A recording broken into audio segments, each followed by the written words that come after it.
Okay, good morning, good afternoon, good evening. Welcome to BWTM Sports Gaming. We're back with another one. We've got another exclusive. We're with Tony Cessay, or Cece, my good brother from the UK. Brother, how we doing? Good, my man. Oh, how you been? How's everything been? Everything's good. Obviously, last time we did the show, we had a cut-off. You know how it goes. No. And it was going so good. Yeah, it was, absolutely. So, obviously, I know that you... Oh, for people who don't know who you are, just very quickly, reintroduce yourself. I'm Tony Cessay. I've been around in boxing for a long time. And, trained some good fighters and developed good fighters in my time and even football stars. So, yeah, I just love the sport of boxing. Okay, I know that you are also a professional boxing trainer. Yes, I do that as well. Former amateur star, ABA, GB. Oh yes, I do that, but that's forgotten now because all I do now is coach. That was when my days when I was a champ, you know. In your heyday, but you've always been a champ. You're still a Yeah, champ today. yeah. Thank you so much. So, you wait to see the fight. You wait to see Dillian Wasnt versus Tyson Fury. Let's change the color here. Let's change the color for the room. Let's try and make it a bit bright, a bit green. There we go, green. You wait to see the fight between Dillian Wasnt and Tyson Fury. So tell me your connection between the two fighters. Oh, the collection that you could see that they were both, No, no, your personal connection between the two fighters, like how well you know Dillian and how well you know Tyson. Oh well, Dillian, I just know him through the Peacock Gym, and I've known him for a few years through coming to Mark Tibbs, who trained him and used to come to the Peacock Gym and train. Nice man. You can never say anything. He'll say hello and he'd invite you to his events and things like that. You know what I mean? He always got time for people like Dillian. Because he wanted to help certain people in his community. Doing things. By anyhow, young people, he would say, "Listen, come and join me in my club, and I'll help you." And that's good because I do the same. I always know when you see a young person who's needing help and guidance, and you get an older guy who really knows what it's like to need, help. And that's all it is. It's helping people. You just that's if you're used to it. If you're not used to it, you're never going to help nobody in your life, and you won't feel the same positive vibes back. When you have children within yourself, that energy serves you back when you help. That's the whole point of developing and helping people. You get that source back, and if you don't get it back, I'm talking about within your family. Do you understand? Because you've helped certain people, and it's so powerful, and it's such an energy that people don't understand. Until you start understanding it and helping and being nice and smile, all these things is energy, and it's good positive energy, which helps the world spin. And the more people, are surrounded with that, the more, the world's going to be a better place. And then that's what I feel and think, and Wembley was that. I think Wembley was full of energy. People were together, people would, for boxing, they were there. They were shouting at, Tyson Fury's name. And that was the problem. See, Tyson Fury. It wasn't like Dillian, because Dillian didn't really sell the show. He didn't want to because he had the problems and he had the right to, because, I went out there and I went in to buy T-shirts and things, and I wanted to go and have a look to see if there was anything for Dillian, because I would wanted to have a Dillian shop, and then I want to have a Tyson Fury, because this is going to be the fight where you're going to tell your kids and your grandkids, I went to this, and this is what I've got, and I've got this signed because I know him that well enough to say, sign my shirt. For Tyson Fury, I know his cousins, which are beautiful with him. You can tell they love each other that much, that family, you know. And it's the Andy Lee, you know, Ned Lee and Andy Lee, they're cousins of Tyson Fury, and that's how I got to meet Tyson Fury, you know, way back, years back. And when I did get to get invited to meet him, I took some of my young amateur boxers at the time. It was Anthony Yard and Howard Davis and Umar Sadiq, and you know, some of the ones I thought, they might turn, you know, pro, and they want it and they'll do well, and they did, because, and this is way back when they were amateurs. You've got to remember, these youngsters are only amateurs, so you the mindset and everything that you've got to have for them, the positiveness that you've got to have to them is different.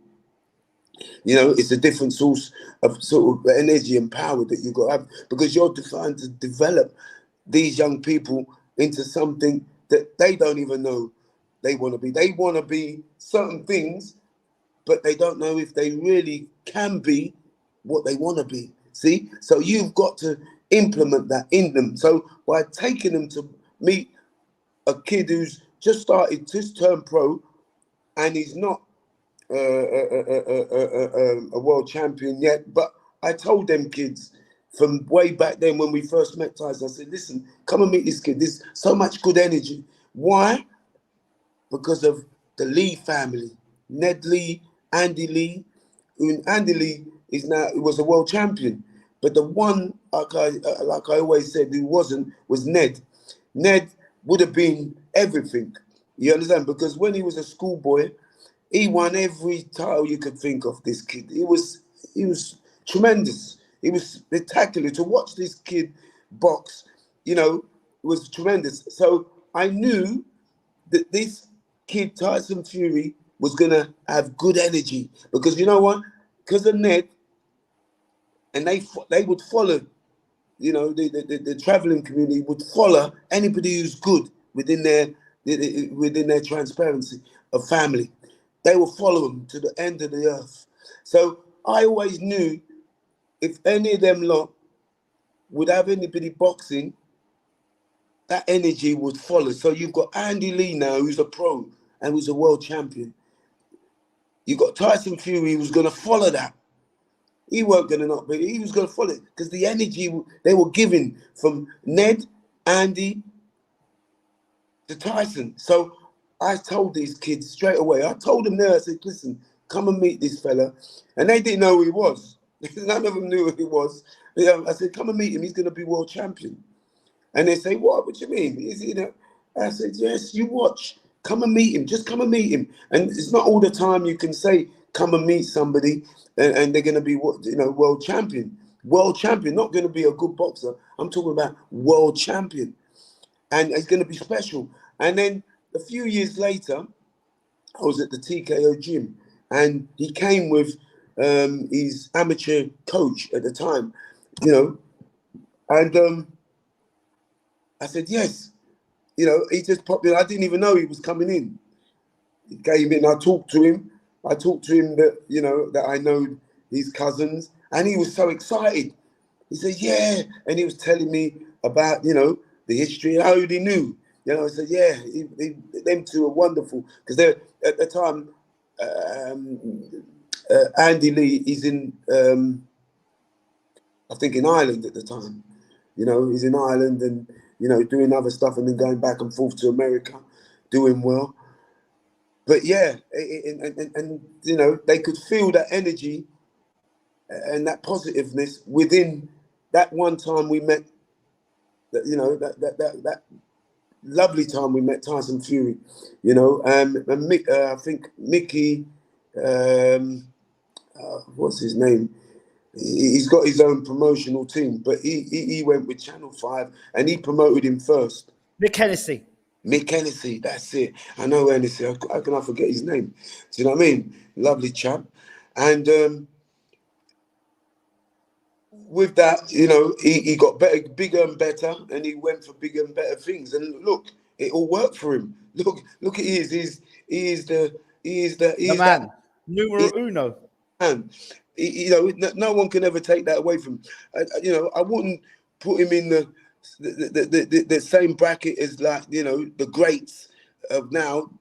You know, but you have to, in the sense of, you know, what he's done. You know, it's a different era. I always say that it's a different era, and them eras that they had then, any of them top 20 could have been a world champion. It was so full of, you know, heavyweight material that, you know, it was laughable. It was just unbelievable that what they had then. So you really had to fight. It's like our days, way back, we had to fight 3 to 4 times just to win, you know, a divisional championship. You know what I mean? So they don't Yeah. have that anymore now. See, they can't do that. You can only box once. But that's how hard any of them boys in our division could have won them ABAs, because they were that good in London. You know, any of them. It's just your luck on that day. If you was good on that day, and you came and you came with energy, you came with everything, you know, and no one was going to beat you. You knew you were going to win. You know, so you was London champ, and that was more important to me, being an ABA national champion. It's London champ. Once I became London champ, that was it. I was full of it. I was gone. I didn't care after that. You know, I was on another. You know, I was on another planet. So that was everything to me, just being London champion. But yeah, but that was how we met. You know, and we got to see people like my Tyson Fury, you know, and meet him, you know, and that energy. So that's why I like everything about what he, you know, what he puts out there. Because look, everybody just loves him. You got to think of, look. I went there yesterday. I went there the other day, Saturday, and everything was about for this guy. We ain't had this for many years, you know. When usually we get people facing off each other, there's his stall, they'll sell his stuff, and they'll sell this guy had his, just for him. People came, Asian people came, black people came, you know, for Tyson Fury. They were singing they didn't sing Dillian, you know, Dillian Whyte, hey Dillian, and, you know, even if they came and supported Dillian, because Dillian had supporters there, definitely, but they were Tyson Fury as well. You know what I mean? So they came there on the potential. Yes, they're Dillian supporters, but they ended up loving this guy, Tyson Fury. They ended up loving this guy. I'm telling you, he has got something about this kid, you know, that he had it then, way back when we.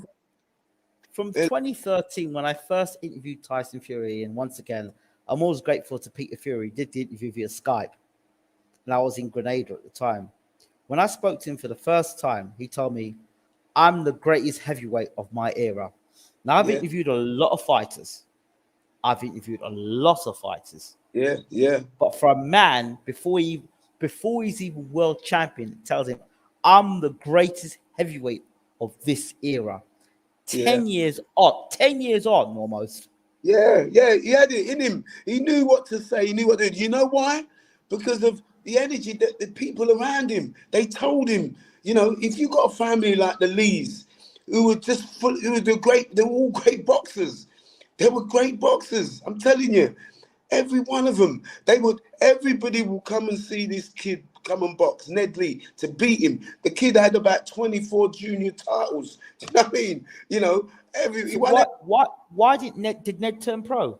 No, Ned got married. You know, when you're a traveling community, you live in the travel, you get married early, and that's it. You go and have a job now because you got to look after your wife and then your kids, and that's Oh what he. wow. And that's how. Listen, when I But with the, wait, there'll but be one Andy day. went on Andy went on Listen, became WBO champion, and that's right. Tyson's now world champion. Say that again. Tyson's world champion. Andy Lee became world champion. Listen. Without no doubt, I'm telling you now. I swear on my family and my you know, my omnibus club and everything I have, that man, Andy Lee, I mean, Ned Lee would have been a champion. I'm telling you, to the world, because every one of them are world champions, he would have been a champion. I'm telling you, the kid had everything. There'll be people coming from all over the country to come and watch this kid, to see how to beat this kid. And Wow. this kid could change. He could fight. And I know this is where, you know, Tyson Fury learned off of his cousins, you know, fighting cousins. You know, he's got other fighting cousins, but these cousins here were fighters. These were knew about style, knew about what to do. Why do you think, you know, Andy Lee became what he became? And then he's what he is now. Now he's a coach and he'll become a successful coach. Look, he's there and he's doing it. Let me ask you a question. While you're right on that point right there, Tyson Fury had Peter Fury's trainer. Before that, he had the Canadian trainer. And then before that, he had Uncle Huey training, I believe. All right. I don't think it would be more to say about, you know, the fathers and everything, because, you know, they love boxing, but, you know, they only got into it because when the Fury started getting into the boxing. Do you know what I mean? You know. And then you've got what's his name? You know, on the cobbles like they all do. But apart from that, you know, I never heard about, you know, I knew that they had you know, every month for the families didn't like each other, they went and had it, you know, and that was Tyson's dad. You know, he was well known for that around the place. You know, Ned will tell us about his cousin and blah, blah, but I never knew him at that point, you know. But we heard that we're going for a big fight war. That my cousins and blah blah blah. We got to go all the way from Manchester and blah blah. So when it all comes together, when you see this kid now evolving into a champion, see, understand? See, so you know, you because everyone I used to go on to sites with a friend of mine. He boxed for my club, Repton, Charlie Smith. Now, Charlie Smith was well respected in the traveling community. I'm telling everybody you know Charlie Smith. Yeah, Charlie would get us in anywhere, everywhere. When it came to travelers will come if he had a party, a traveling party. Travelers will come from Scotland, well, wherever they lived, to come to Charlie's party. But that's the kind of energy he had, and that's the same energy this family had. You know, and I knew then that this kid, when he said he was going to be a world champion, I knew he was going to be a world champion because of the family. The family invited me to this event, and I went because there's not a families who say, yeah, my kid is going to be this and that, but you won't believe it because you don't feel the energy. But when I knew that it was from the energy within that family, the Lees and the Furies, and I knew then, boom, this kid is going to be good. He was saying it in the TKO gym, and he was, you know, he was saying it when he was an amateur. No one believed him. He lost to he never won the. He never went. Price. That's it. You know, David Price. But he was shouting out, saying, you know, because I see them finals, and he still said, no, but I'm going to be world champ. You understand? And he did. You know, you're talking about, you know, David Price said he was going to be a world champion himself. He didn't get there like Tyson did. I remember in my interview with Tyson, he spoke about Price. Pricey was a good fighter. I used to go down to Liverpool, which I still do, and I used to spar. You know, all the solid boys. You know, they'll let me in the gym and I'll spar the boys. And that was one of my firing. Pricey, good, you know, fighter he was. And he was only young at the time. Just so you got to remember, I'm fighting a big boy, heavier boy, but he's young. See? And and he's helping me out at that time, you know, and I think it was when Wow. I put 2000, in 2000, yeah, probably, yeah, around about that, 2000, when the Commonwealth Wow. Games, I think, in England, they were helping me, you know, at that time, you know. It was unbelievable. It's fantastic. You know, when you know people, you get the help in boxing. People will help you if you're good. If you're good and they know that you're not Right. horrible, Wow. you know, Okay. you'll get that. You can I can travel to Newcastle. I used to travel. Oh, they will help you. You know, there was a good fellow in Berkeley. There was in I just came back from an area in Sunderland where we used to have the Institute of sport there, Yes. and Durham, in Durham. Yeah, Okay. I went there the other day, the other week, and I had people remembering us who used to go there for the England team. And one of my boys, Isaac, boxed a kid from the travelling community up there. It was fantastic, you know, and they got to remember me. So they didn't remember my boxer, they don't remember my club, but soon as I walked in there, they remembered me. And Tony said, so the next thing you know, I had people were ringing people, you know, and saying, oh, Jesus, we shouldn't have taken the fight. And because when they did, they took the fight, and you know, Isaac, the boy that I'm training, won. But he fought a very tough kid he had about 12 fights. Isaac's only had, that was his 5th fight. He done well. But the thing is that there's such a close-knit community. As soon as they find out there's somebody who knows boxing, bang, bang, they're on the phone, and then that's when they knew they shouldn't have took that fight, because they knew that that kid was going to be trained, he was going to be good. And he ended up winning. But yeah, it was going back to Durham. It was fantastic because it reminded me of the time when we'd go there for our England squads, and the Wow. people, nice people around in that area. Okay. Wow. Some Yeah, great memories. it's fantastic.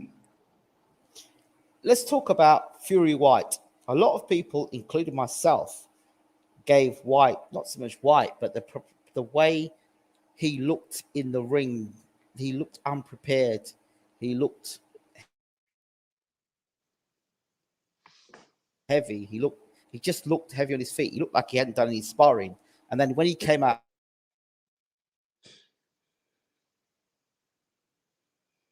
first round, coming out south, I thought, go here. Can you hear me? Yeah, I can hear you now. Yeah, I Yeah. think, you know, what I got to see of seeing someone like Dillian who's happy and bouncy and jumpy, and I knew there was something wrong. Me, for myself, knowing as a supporter or as a boxing coach, as a, you know, looking after young people, their mental health, and within them, you know, within their confidence, building their confidence, I knew this young man here, you know, was something wrong with him. And I knew there was something wrong with him, not only in this fight, I'm talking about probably a year ago, a year and a half ago. Yeah, you know, with a lockdown, between lockdown, it could be 2 years ago, you know. So I knew that this guy was not right. He's not the same fight, the fellow who's had that fight with Beveckel and came back stronger because he's been knocked out. He came back and he worked hard, and he worked hard then. Yeah, I knew when he came to this fight with Fury, he weren't Dillian Wasnt. It was a ghost in there, you know, the shell, because you could see it. Look at the way he was being nice, and and it was good to be like that and be confident, and you know, just. But listen, if you know Dillian, he would have made something happen there. He would have, for himself, to fill his own confidence, to say, I'm ready to come and fight. He didn't do any of that. He didn't follow. He didn't have nothing to do with, you know, promoting the fight, because he was right. Because why? Emotionally, he got tied in with all that money, that he could earn and what they want to, which they're trying to take away from him. Because when it's pro business, pro boxing, pro business, and once you are working on your own, then Dillian wants to do everything. I think within himself, for himself, just like Audley did. You know what I'm saying? So he's got people there, but Dillian wants to make sure no one's pulling the wool over his eyes, because you got to remember, he lives on the streets. Everybody in Brixton knows him. He's one of the guys on there. See, so he makes sure no one's pulling the wool over his eyes. So that's pressure there again. So you're gonna mentally strain yourself. You're ready for breakdown. Come on, you got to look for this, watch that. You got to watch that person, and so the fun time he has is when he's in the gym, when he's in with his mates and his bulls. That's why he calls people in, his friends and people that he knows, to come with him to the gym. And he has the fun, and that's the best time he has. But when you're dealing with the pro business, within that business, it can affect you, and people don't understand. See, and when they do that pro thing, now they get to understand. Wow, this is a business. This is not fun. There are a lot of people that know about understand what's going on. They understand the outside of boxing, but they're good journalists that know what's going on, but won't talk about what's going on, but will just jump on the agenda of the promoter, because the promoter will give them free tickets and give them access to the fighters. If they don't get access to fighters, then they can't do interviews. And if they can't do interviews, then the job they're there to do, they can't do. So they have to keep the promoters happy. Exactly. So everybody gets paid, don't they? Everybody's getting paid. See? So if one person... But when they asked Dillian, why didn't you turn up to the press conference? Why didn't they ask Gareth F. Davis? I tell you what, let's take 40% of what you get paid to come and talk and write rubbish. Let's take 40% of what you get and ask you to come to a press conference and carry on with the same energy. If I take... No, you don't get paid this month. You're not going to get paid for the next 3 months. You're not going to get paid. I bet you...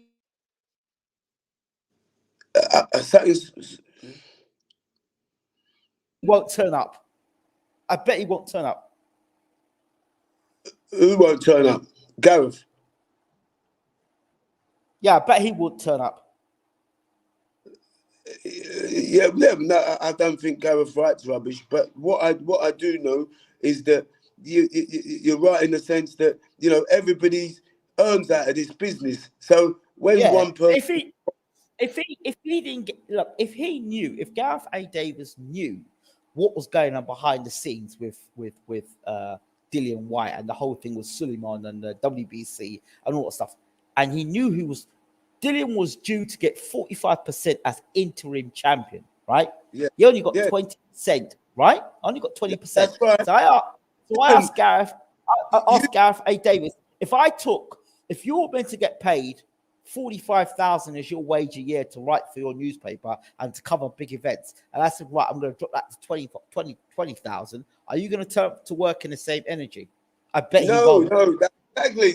I mean, when you put it like that, yes, I understand what you're saying, because it's cutting off. The mic's cutting off, so I'm not getting to hear what you say all the time. But I'm just feeling my head and feeling what you're replying over. But yes, Gareth would do, because he's a very clever man, and I know Gareth, and he would make sure he knows and he feels the sympathy within what's happening with Dillian. He knows he's the business, but he's one man. He can't take on everybody, because if he tries to take them all on, and then he'll be put to the back of the queue. Absolutely. So they have to. So they have to play the game. So they have to say, yes, we understand what Dillian's going through. Yes, we understand, but this is what is going to happen. This is what's going to happen to him. Listen, that's enough to make me feel bad for him right now. As soon as you say what you've just said, I even feel bad for Whyte, for what he's had to go through. If I had to go through what he did, I'll be depressed. I would want to go and do something to somebody, because these people are costing him everything that he deserves, because he's gone on this trial. He said millions.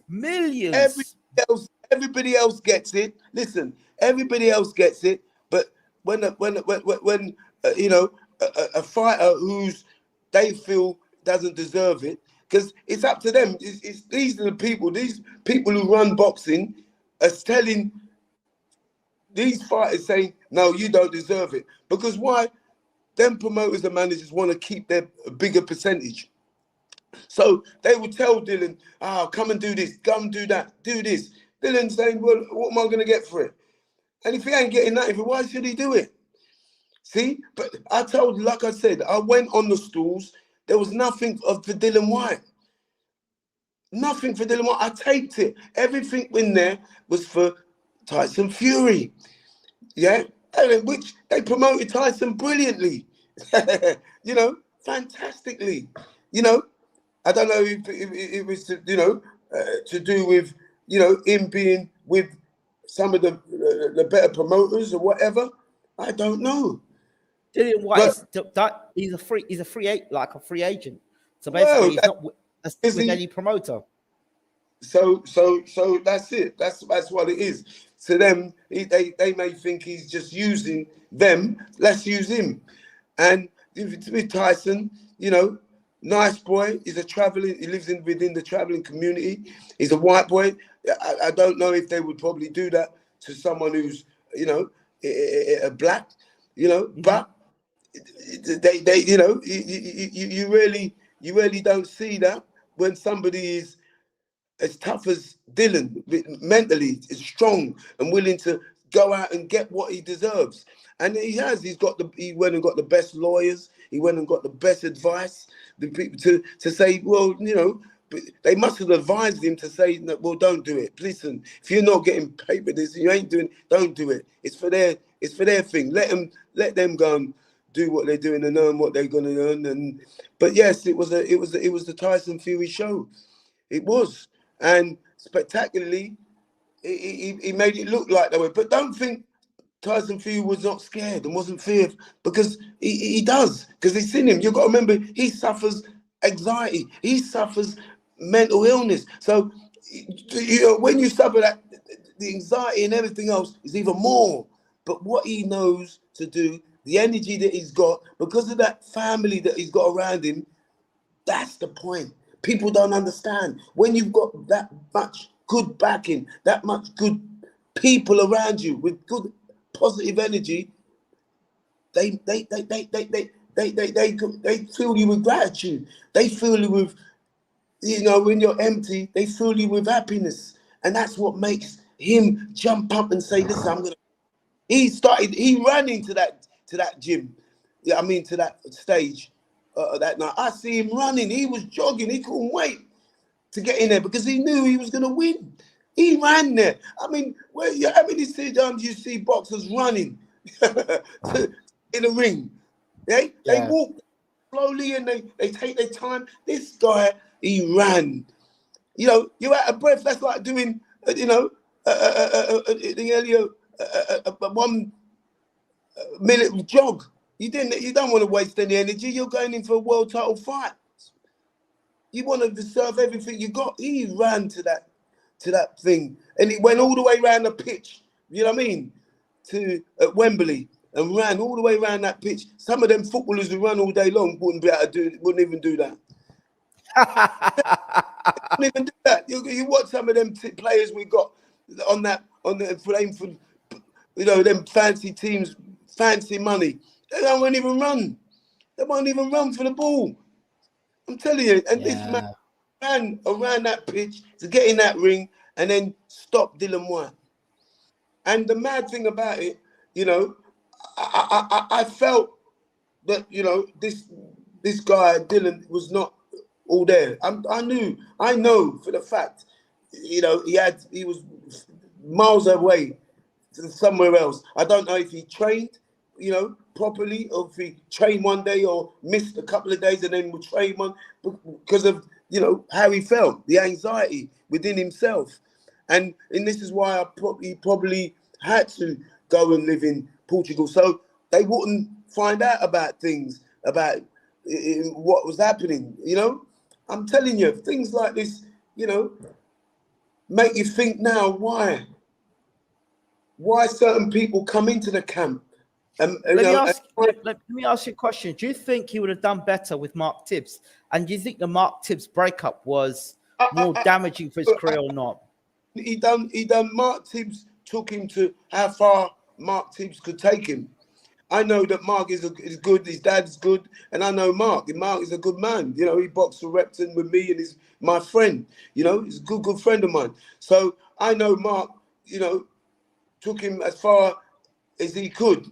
I mean, he made things better. He got him. He got him jabbing. He got him standing up right, balance, and also he got him hitting harder. If you look at Dillian when he came, people thought he was a joke. You know, because he came into the amateur game. He from there he turned pro. He must have had a couple of fights and then turned pro because he beat up Anthony Joshua. Because he beat up Johnny Joshua, and Danny Joshua turned pro, and you know, and done got the gold medal. He said, and because he beat him, for that reason, wow, he can make money. And the man was right. Right? Because look, he's made money. Look at that. All through what he's put, if you put everything he's put together, it was the right decision. Whoever told him that, or he told himself, let me go and do this sport because I'm going to earn money. Look what he's earned. So he was right. You know, so, you know, there's nothing you can say that, you know, he's done well in his career. From a boy coming from them rough areas in the community, he had nothing, and that's why I'm so glad for him and his family, because he's made something happen. He's helped their future to climb up in this world, to develop things, to new things, to do their own business. Listen, you know, £8 million is going to do a lot. You can live on the interest of £8 million. He only has to give a few coaches a few this, a few. He's very clever and the way he done it, and what he's doing and how he's done it. So you know, most of the money goes within his family. Talk to me on your thoughts on that team. You've got Harold the Shadow Knight, is accomplished former pro boxer, and his resume is pretty good. Training assistant to Lennox Lewis's trainer. He was Emmanuel Stewart's assistant. I don't and then know. You've got. I don't.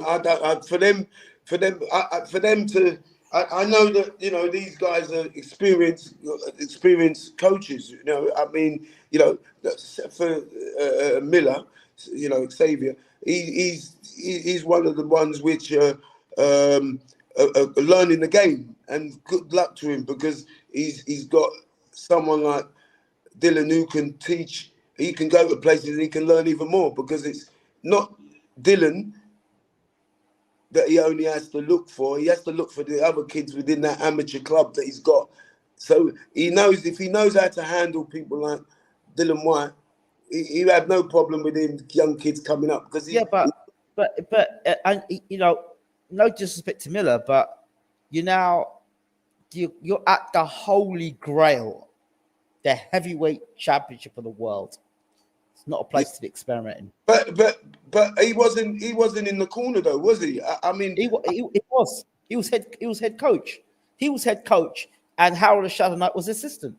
Oh yeah, but when he was in the ring, I only saw him, you know, doing other stuff. I didn't see him. No, he was in the ring. He was giving instructions to Dillian Whyte, and Harold the Shadow Knight was on the outside. Okay. I you know, I didn't even, like I said, I didn't even know who was in there. Myself, I'm just watching the fight. I didn't even watch what the coaches were saying and who was, you know, because I didn't even, I see Xavier Miller when I was in walking through Wembley.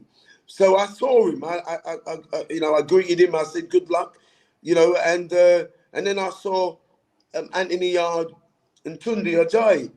So even I told them what was going to happen. And they laughed, and then they went in, But yeah, I was so tuned into the action and what was happening, and and the runs that I predicted, and if it was going to come true, and so I was looking at the fight. I was looking at Tyson, looking at like the energy and how he came on the stage and how he, it lit up the place. It was the Tyson Fury show. I'm telling you. And now the man says he's going to retire. I mean, he retired for about 3 months, and he'll be back again. I'm telling you, because the money is so great for him, and he don't need it. But for who he wants to beat up, and he wants to take, he'll come back for him because he wants them that bad. Even though he says he don't need them, and he doesn't, but he wants to beat them. That family, I know them. They just want to beat everybody and anybody. Anybody. If you're Dillian Whyte, do you stick with Xavier Miller and Harold Rashad Knight, or do you go back to Mark Tibbs? And would it have been different if Mark Tibbs had been training Dillian to fight? Mark Tibbs wouldn't want to train him again. He's happy what he's doing. Mark Tibbs won't want to train him again. Believe me, once Mark is, finished with somebody, he's finished. That's it. He's an East End boy. You know what I mean?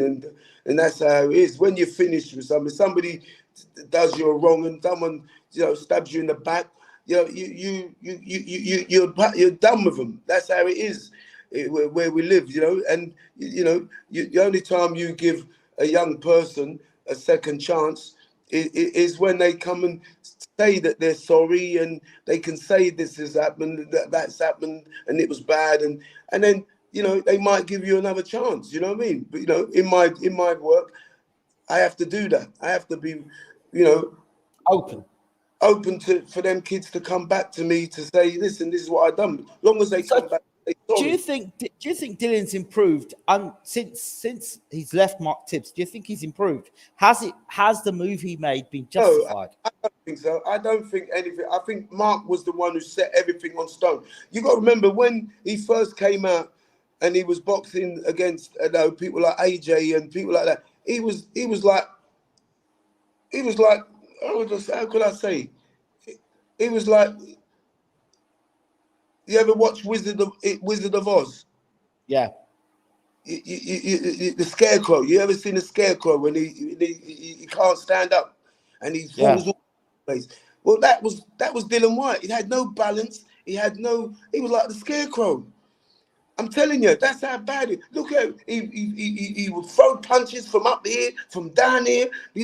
Oh my God! You think the man was laughable?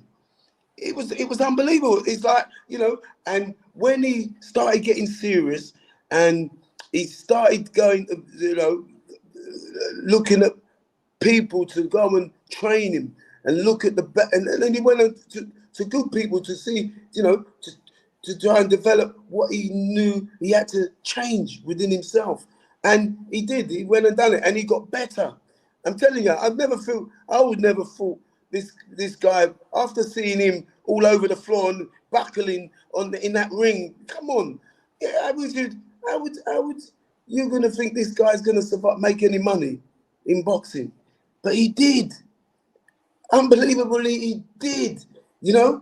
But when I saw that man, I thought, this man is gonna be. He's clever getting all the way up there. He's clever how he got the fight to Anthony Joshua, because if he beats him, wow, he's in. But he got beat. He got beat and he got exposed, but he came back. He came back, and then everybody put together his team, whatever then, who was with him then. I think he's still got some of the same guys who were with him, and they advised him and they told him to go here, to go there, do this, and he got better. You can only see that he got better. You could see it and he started fighting better opponents. But there's a limit. there's class, and then there's the next class, and then, you know, there's stages of boxing where if you're not in regard with this elite, knowing what they do, how they do it, how to keep yourself there. You know, you fall way par of the of what, yeah, you fall.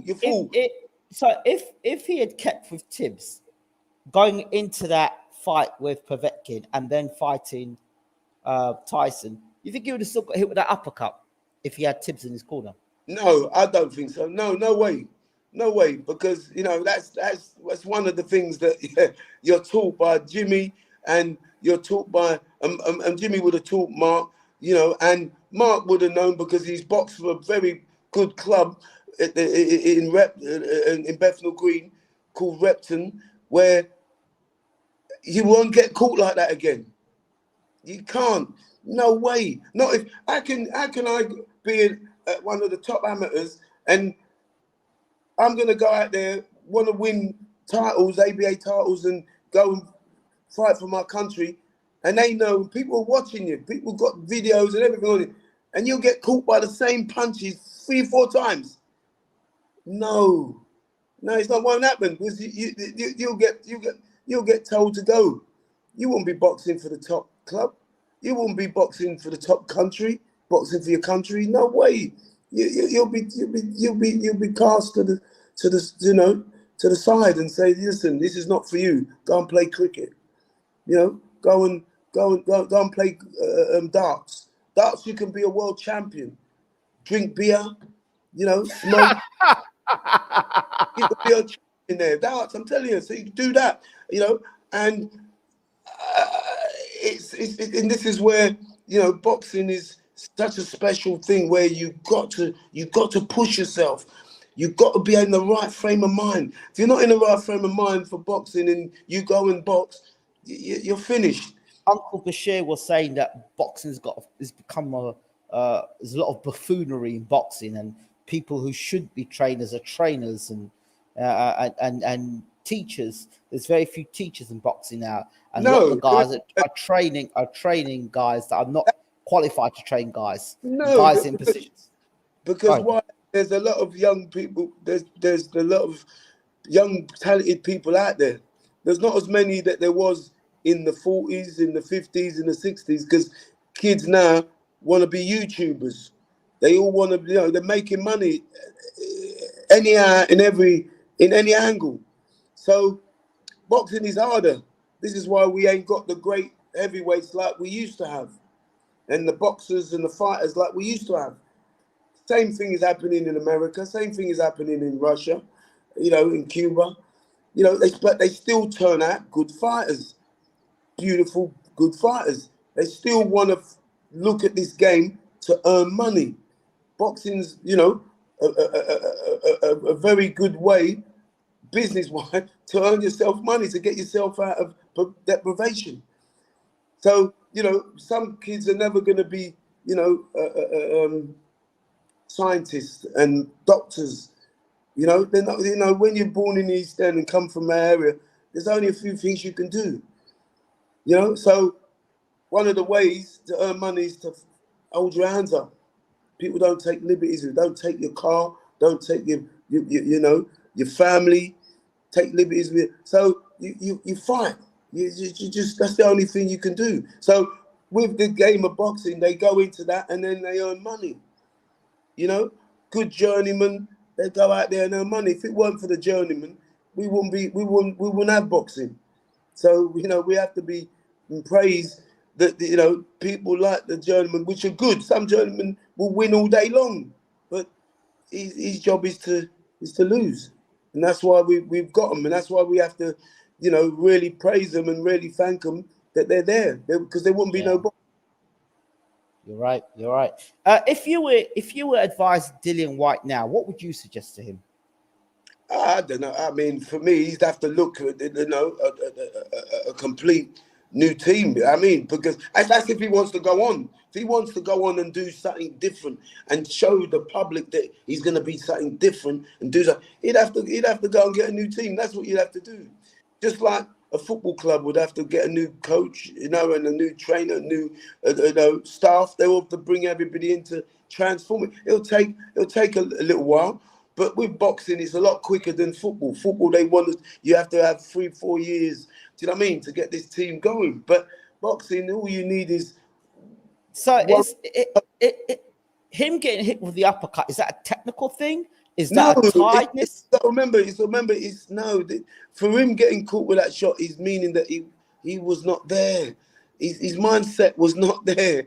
See, he went in there because he knew he had to go in there and box and fight, because he knew that, you know, they'll take away his money, or, you know what I mean? He had to fight. They've given him the date. He said yes. They've said that you're in line now. You're the man. This is your time. He's been arguing with these people for such a long time. It's cost him his mindset. Come on. There's one interview that it should reach out to people on the internet, when he was talking to SULIAMAN. Yeah, I pulled that with everybody on my channel. But the thing is, when Tyson Fury talks about mental health, it's okay. Only Tyson Fury can have mental health. White, and he's a traveller. You got to remember, he's a white and he's a travel community. So they look at them a lot better than us as human beings. I'm telling you. You know, we still listen. Look what's happening in football. Yeah. We can't change that. We can't even do anything about that. Yeah. But look what's happening in other sports and other things. Come on, we don't get that chant in boxing. Yeah, we won't have it. Boxers won't have it. People in boxing won't have that. But we will allow footballers and football supporters to go out there and call black people who play for their team niggers, coon. I'm telling you, you know, I have to go through it and I have to see it and listen to it. When I was young, I'm a West Ham man, yeah, and I used to go into, you know, watch West Ham play, and I would go and watch the black players play because I loved the black players who, you know, used to be called all them names, and I'll go to it because it was only across the road for where I live, so I'll go West Ham, and I would hear that abuse. And the supporters, because they knew who I was and I lived around the area, they knew my mum, they knew do you know what I mean? No, we're not talking about you, son. We're talking about him. Don't worry about that. When I used to go to West Ham, I used to have skinheads with swastikas on their heads and their tattoos. And they would lift me up, because I'm only 11, 10. Yeah, lift me up and put me on their shoulders. Because I'm West Ham, so it don't matter, you know, what colour. They would lift me up so I can see the game, so I can watch the game. And that's how it was. Even though they were calling black this, black that, trying to put people, the black footballers up because they were good footballers. They wanted to do anything to put them off. But we can't stop that. You know, we can't stop that. But we can stop, you know. We can send money to all these countries when they've got wars on. We can do other stuff, but we can't stop people abusing people on the pitch, on the football pitch. It's mad, isn't it? So, you know, when you talk about, you know, boxing, and there's two different sports, two different things. People would not stand. People standing there calling somebody, you know, names on it, they you know, they won't have it. They'll shut that show down and that's it. Finish. They'll move that. They will move that where that show is and put it somewhere else where those people won't come. You know, they wouldn't be told to come. Yeah. So, you know, that's the difference between our sport. This is why I love boxing. You know, I played football. You got to remember, I played football. I couldn't take the abuse. I'll be off the pitch and I'll go crap. That was it. Finish. I was off. I started boxing late. I started boxing when I was 17, 18. I started boxing because of football. I played football. It was Harry Redknapp, who I was at Bournemouth at the time, who advised me, listen, son, you're fighting that much, you should box. And I've never looked back. I never looked back. But with me not having that within me, I've taught other kids to have that discipline. My own child, my own kids, I'll teach them to have that discipline. And my son's playing football now. He's a professional, and he's playing international football, and he's doing well. He's fantastic. I'm so proud of him. But all my kids, I'm proud of them all. But what I'm saying is that I never had the discipline. So boxing gave me the discipline. People within boxing helped me gather that discipline. I had a coach, Tony Burns, rest his soul. He gave me the discipline. And other people within that institute, the managers, coaches, trainers, England squads, they gave me the discipline to become somebody and something. So, but it's not the same as football, it looks like, because you go into a club, you get the discipline to respect the coach and respect and this and that and the team, but then your own fans will call you a black because you missed a penalty or you played. Just look at the England team. So at the end of the day is we could change it, but we don't want to change it because there's no money in helping black people not being called, black. Yeah. This absolutely. So there's them earning money out of it. See, the more they're earning money out of it, the better it is for everyone. Listen, the funny thing happened to me when I was in Durham. We were in Durham and there was lovely music. It was a lovely venue. It was unbelievable. But it was that far gone within racism. They didn't understand they were doing it. They don't, because it's so embedded. So what's happened is that we're ready to come out now. They've been playing all lovely music, jumping. They've been playing all lovely music. Soon as we get on, they put NWA, niggas with an attitude.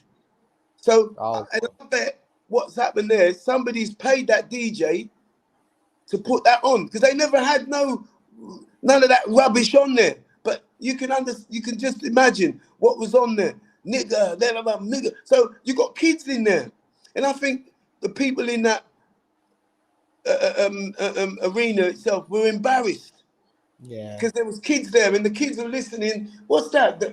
My dad, my mum, I can hear them. The kids looking.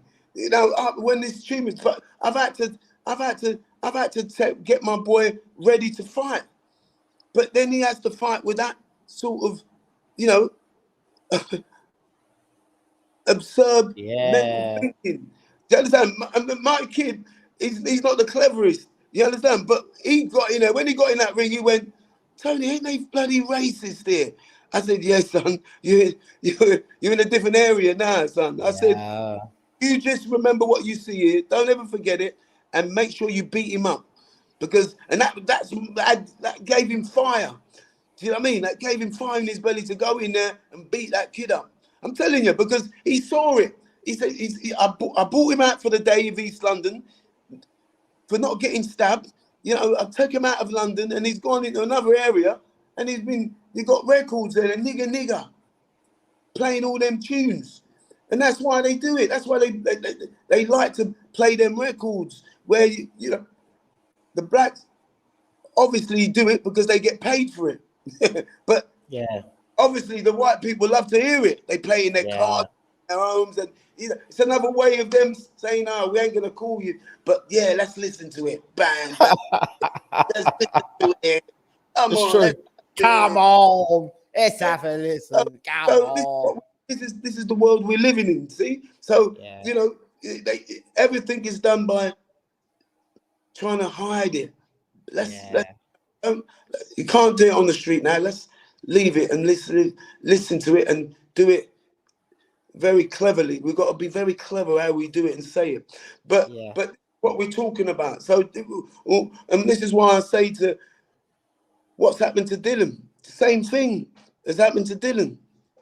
Come on, you can see it, and he's taken it to a level where it's made him feel ill.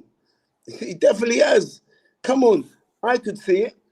And I can tell you what, his team would have seen it a long time ago. But obviously they've been helping him and trying to gather him back. But it came around where he had to show up. Everything just collapsed on him. I'm telling you, you know, how he should have been and what you could tell. Listen, Dylan, when he goes to these talks and all these, you know, he's up there, he's pushing somebody, he's throwing the table, that gets him going. That's him. You know what I mean? That's, you know, you're gonna get a good fight from Dylan now, you know. But it's nothing. That is what he's been more worried about the business side and his future and everything else. And then I think the coaches found it hard probably to explain to him to do this and that, how to do that and train him. I don't know, but that's what I'm thinking for the. This is my own prediction of what's gone on with Dylan. Dylan it's just gone. He's not the same person. Believe me. So you get him a new team. Who would be the guy you'd look for if Dylan said, "Man, you know what? I'm looking to have a new trainer, or I'm looking to change my team." Who would you advise him to go? Who would you look at in boxing? I'm not Dillian Whyte. Do you know what I mean? I don't know, but he'd have to do something because he need a change. For him to want to go and earn a little bit more money, and to try and show people that he can be better than that, you know. Because I feel that he can. I know that because he came back. Every time he lost, he'll come back and he'll come back different. He'll come back better. You know, he's not that high level like Tyson Fury, but he would have. For what I was expecting for him to go the 12 rounds, even if he got beat. But I was expecting for him to do the 12 rounds. You know, he was blown at his ass from round 2. He was. That's what I'm saying. I mean, he went in there. Round 3, 4, I could tell. I was saying to people, he's tired. There's something wrong with him, boy. I was, you know. I did have a prediction. If he didn't train right and he didn't, I said 6, 7 rounds. I said it to people when they were coming in. They were asking me what I predicted. There are people that are saying, "Oh well, Dillian wouldn't have won anyway," but they're not. They don't see the circumstances. They see the circumstances as an excuse. And Dillian wasn't going to win anyway. He never stood a chance, with or without the issues he had behind him. But I think that's not fair. No, I really do believe that, you know, if Dillian went in there, trained properly, had the right advice, because I don't know where this advice came from. Whoever said go southpaw. Oh, that was terrible. That was terrible. Hey, when you go, I look at someone like Dylan, and then I see him turn southpaw. Now, I'm a southpaw. When you're a southpaw, you got to be a clever, tricky, good southpaw. Come on. You know what I mean? It embarrassed me to see him, whoever advised him. Because I don't think, you know, Dylan is, you know, because he's never ever been southpaw before. He's never even fought. That sounded to me like one of two things. Either Dillian did it because like, I don't give a shit, or his trainer was trying to be bright and trying to make his mark and say, I'm the one who turned him southpaw. I really don't know, but this is what I'm saying, that, you know, if someone in the right state of mind and thinking wouldn't have gone with that. Because if Dylan was in the right source of mind, he would never have said, "No, I'm gonna." He knows within himself He's no southpaw. Come on. So what if it's a trainer? Why would a trainer think to make him go southpaw? Well, he's probably smoking, you know, marijuana or something. You know what I mean? You know, because you know, you got to be. You know, it's just not right for someone who's getting better, someone who's, you know. And that's why I say to you, the man was sick. Dillian has probably said it himself. And I'm gonna do it. I've been practicing. He's probably where you know he's ill. Yeah. He's probably on himself. 94,000. You'll never get that back. 94,000 people at Wembley. At Wembley, yet 94,000. It was beautiful. The biggest fight. It was one of the best days you can have out. Yeah, but you come out boxing southpaw, the biggest fight of your career, you're experimenting, and you've never boxed southpaw in your life. Yeah, well, that's why I'm saying that he was not right. Now you have to fairly think and feel that if I'm telling what I'm telling is the truth. I'm telling you, no man in the earth would say, and you're a fighter, and you would go and change, and you've never done it before in your life. You've got to be ill. You can't be right. Come on. And the media kept asking him the same question over and over and over and over again. Why are you suppressing? What did he say? No, they kept asking, why are you? He said, you know me. You know I'm a professional. You know me. I had done 5-6 pay-per-views. When have I never turned up to fight? When have I never turned up to a fight? What's that got to do with turning southpaw? I don't know about that. I didn't hear about the southpaw. I didn't ask. I haven't found out about that yet. Maybe somebody listening can tell us what happened about the southpaw thing, but I don't know where the hell that came from. I've got no idea where that came from. No idea. Yeah, so we're lost. Everyone's lost on that. And I think he was lost when, you know, he decided to do it, you know, or I was also lost when he was advised to do it. I don't know, but Tyson's back was against the ropes and Dillian didn't do anything. No double jab. No going for it at no point. He didn't know what to do. Listen, he was in there with somebody tall, long. Look at Tyson's feet. When the way he moves his feet, he glides in that ring. He got more and more confidence as the fight went on. You know that? I could see the confidence in Tyson. Yeah, I don't think Tyson wasn't scared. He was scared. Do you understand? But what he did, he knows how to control it. As soon as he starts throwing shots and moving, he starts getting better. It's when you start hitting him back and he starts going backwards, you know, unreservedly, then you know you've got him. But once that's what I said. So he glides around that ring and he's smiling and, you know, and nodding and, oh, come on.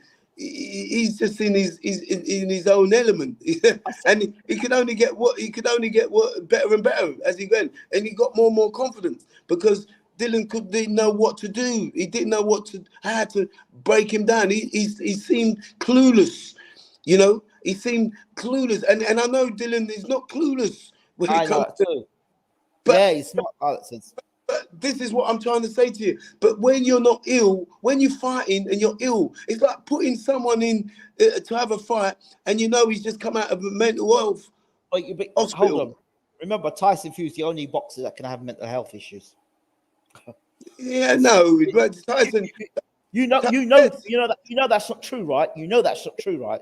Yeah, but you got to remember the way they've put him up. The way they've developed him and the way they've marketed him. Come on. Look, there was nothing for this man, Dillian Whyte. I didn't see a T-shirt out there for Dillian Whyte. I'm telling you, I've got it on film because I just wanted to make sure my kids and grandkids got to see when it comes to business, how you've got to market yourself. Don't let anybody do it for you. If they're not working for you, don't let anyone else do it. You make sure you market yourself. And this is what I had to show my son because my son's playing football. So I'm going to show him and tell him that don't you just believe any agent telling he's going to do this and do that. You say you make sure you can see what they're doing as well. You make sure you have someone else watching that person who's doing the deals, watching him, because that's what you've got to do now these days. It's like everyone's got to watch everybody. They market if they're for you and they market you. That's good. You're getting the money. I think for all the marketing, Tyson Fury earns even more money for all them T-shirts. Listen, I saw black people, Indian people, white people, people from around the world who came buying T-shirts for Tyson, tracksuits. Yeah, I'm telling you. I was out there watching, looking, walking around to see. They were singing Tyson Fury, Tyson. Like no one ever sung Dillian Wasnt. Oh, Dillian. I'm the only one. I was the only one singing it. And you think about all those pay-per-views he's done. I was with the Fury lot. I was with the, and then when they asked me who I support, I said I support, the Tyson Fury, because I've met him. He's done things for my club.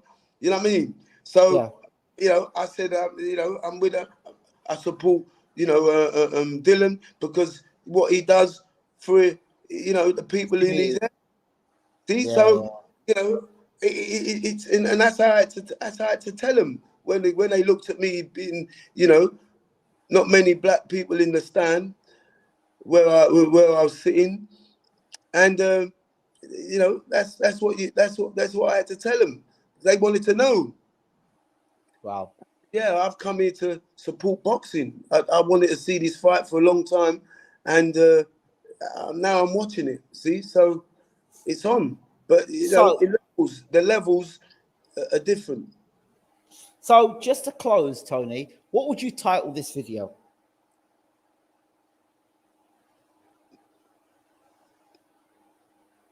The business of boxing. Yeah, the business of boxing. The real business of boxing. The real business.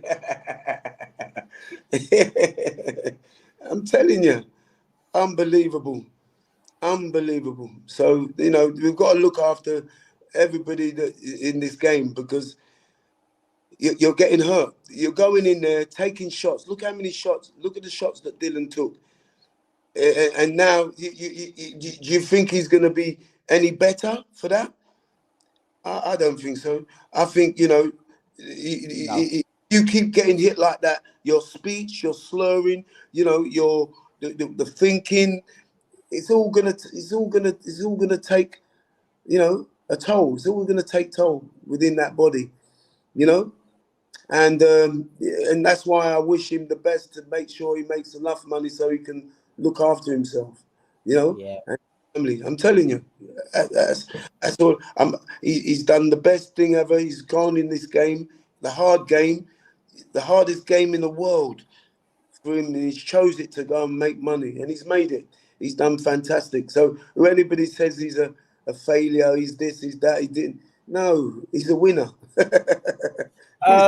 What would be your quote? Your quote. If I was going to say Tony Cece on, those YouTube videos where you've got the quotations and somebody says something in the middle, what would you say? I knew something wasn't right with Dillian. It would be that, or yes, definitely. Dillian was not the same person. Dillian is not. He weren't the same person in there. Definitely, this was somebody, knowing just within himself his natural energy, his body, his ways, his actions. It just wasn't him. So I know that everybody's say the good knockout, the good this and that. But if Tyson was to fight Dillian again, and he had the right, and he trained right, and it'll be another outcome. It'll be a different outcome. I'm telling you. Perfect. Even though he's gone down like that, but if you give Dillian 6 months, I bet you he would go 12 rounds. He might not beat Tyson, because Tyson you know. But I'm saying another outcome in the sense that he won't get knocked out like that, and he'll box and give him a good fight, a better fight. Yeah. Tyson would have to really work now, and he would, and Tyson would be the first one to say, "This guy was amazing. This guy's come back. I knocked him out, and he's come back, and he's wow, it's amazing." You know, he'll tell you. I'm telling you, this is what I think Dillian has to do. Try and prize someone like that back, meaning that get himself good again, get himself a good team, you know, because I think I think the team's done enough for him, as much as they can do for him now. That, you know, I don't know if they get on. I don't know. I don't know. It's none of my business. I'm just seeing what I'm telling you, my predictions of what I see. Yeah. You know, so what I see is that, you know, Dillian still make money out of boxing. He can still, you know, but long as he does it with people who know what to do. Yeah, not to get hit. The art of the game is to hit and not get hit. Yeah. You get hit with two uppercuts in the space of what, three fights, 4 fights. Come on, if you know you got to be something, you know, something wrong with you if you're getting hit with the same shot three times. Come on, you know, there's something wrong. Definitely something wrong.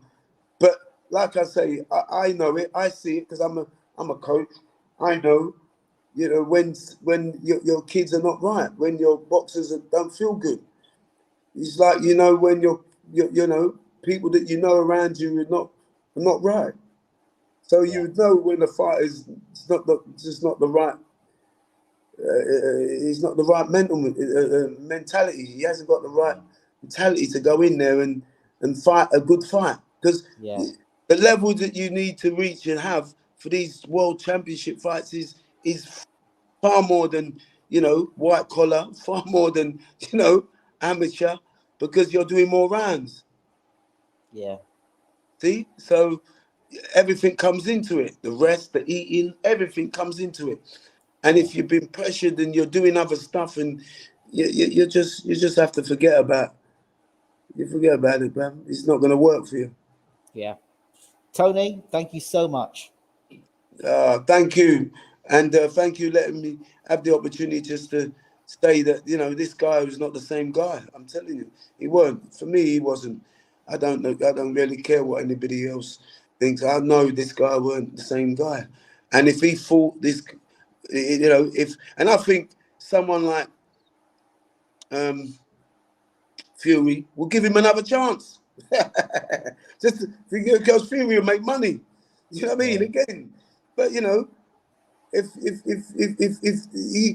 Fury can see that Dillian is doing better now with a team which is making him win-win, I think Fury will come back, you know, and say, listen, I'll give you another chance, you know, and I hope he does, you know what I mean? Because Fury's that good. He's that good at clean-hearted and spiritually gifted.